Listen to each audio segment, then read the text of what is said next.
You ever see someone get humiliated so bad in public that even the sun seems to stop for a second, like it's holding its breath? That's exactly what happened the day Jake Morrison, yeah, the site supervisor with the big mouth and bigger ego, decided to let the whole construction crew know what he really thought of me. You're nothing but a useless factory worker. Get back to your place. His words sliced through the noise of the Manhattan job site, and suddenly, every hammer and drill just paused. All eyes on me, the only black woman on the steel beams, holding an iron bar like it was my shield. I looked him dead in the eye and tried to keep my cool. Mr. Morrison, I was just suggesting a safer way to install these beams. But you could already see the storm gathering behind his eyes. He sneered, real slow, like he was savoring it. Suggested? And then, loud enough for the whole site to hear. A little black girl from the ghetto wants to teach engineering to men who've been doing this for decades. What a joke. You know, it's funny. People say construction sites are all about sweat and muscle, but the real work is keeping your pride together in front of men who think you're invisible, or worse, a problem. What Jake didn't see was the guy watching from the trailer, Rashid Al-Mansouri, the owner of this whole concrete kingdom.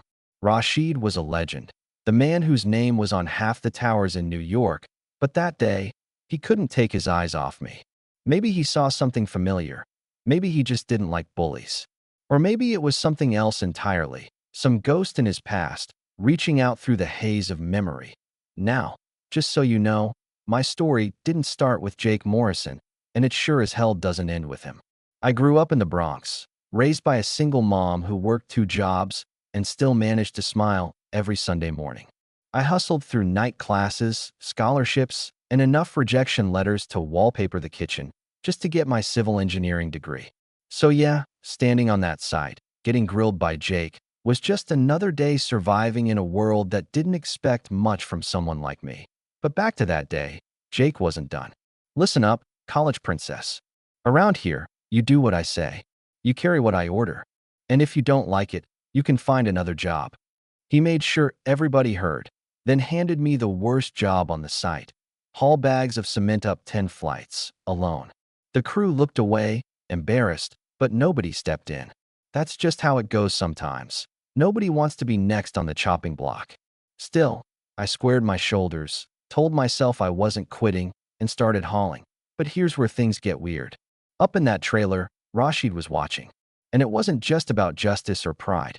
He kept staring at the bracelet on my wrist, a little gold chain with the name Isla carved in Arabic. I'd worn it since I was a kid. My mom always said it was from my real father, a man I'd never met. Funny how little things can change your whole life. Rashid came storming down from his office, straight onto the dirt and dust. "Morrison," he barked. Jake just about choked on his cigarette.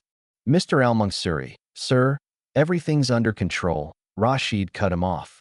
"Why is my engineer carrying cement while others stand around?" He knew my resume by heart, even rattled off that I graduated MIT, specialized in structures. I stared at him like he was reading my diary. Then he saw the bracelet, really saw it. "Where'd you get that?" he asked me, voice suddenly soft, almost shaky. "It was my mother's," I said. "The only thing she kept from my father." That did it. You could see something snap in his face. He asked for my mom's name, and when I told him, he looked like he'd seen a ghost. Yasmin Al-Mansouri Johnson. She changed her name after marrying my stepdad. "We need to talk." Now, that was it. Jake got fired on the spot. No drama, just cold as ice. The whole crew just stood there, mouths hanging open. Jake, the big dog, carried out his stuff in a cardboard box like a sad little puppy. In Rashid's office, the walls were lined with pictures of skyscrapers, awards, a couple of family photos from years back. He looked at me, really looked at me, and asked if I knew anything about my biological father. "Not much," I said, fingers tight around my bracelet. "My mom said he was an Arab man who abandoned us." It was always a sore spot. She didn't like to talk about it. He closed his eyes, breathing heavy, then opened a safe and pulled out a blue velvet box. Inside, photos of a little girl who looked a lot like me. 2 gold bracelets, twins. He told me everything. 25 years ago, he had a wife named Yasmin and a little girl named Ilami. He'd worked so much he missed everything that mattered. Came home one day, and they were gone. For years, he searched private detectives, ads, rewards. My mother changed our names, moved us halfway across the country. She told me he left us, but Rashid's stack of evidence said otherwise. There were even letters from my mom she'd never sent, apologies scrawled in the margins. Patricia, his assistant, walked in with DNA test results, 99.97% match. I was his daughter. That's when it hit. My whole life, all that anger, the feeling of being left behind, was built on half-truths and heartbreak.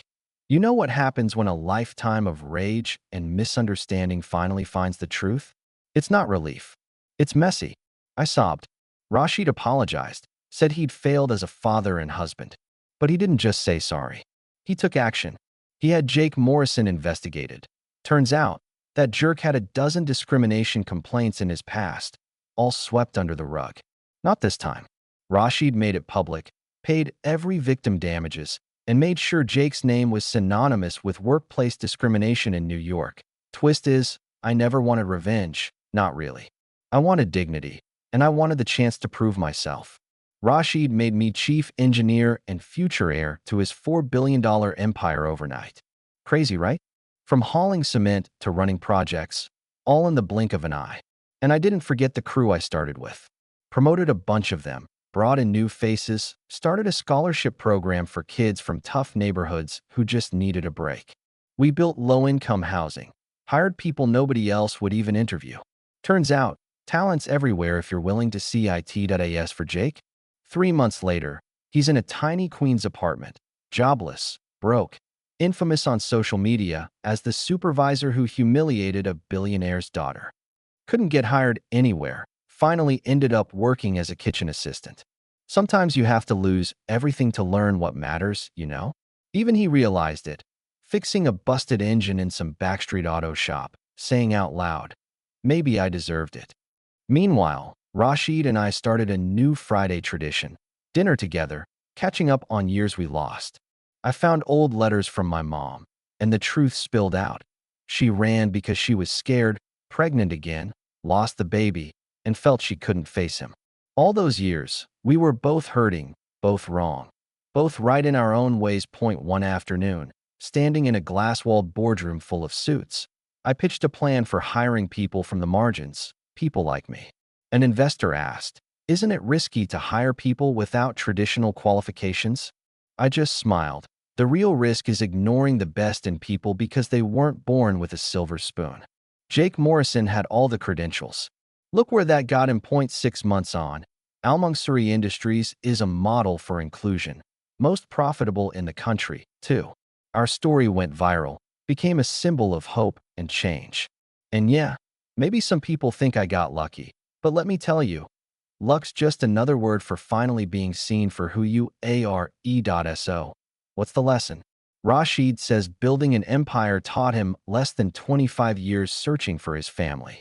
I say facing prejudice made me a better leader than any business degree. And maybe family isn't about blood or money. It's about fighting for each other every damn day. If you've ever felt underestimated, if you've ever had to carry more than your share just to be seen, drop your thoughts below. Tell me, what does justice mean to you? Is it revenge, or is it lifting others up?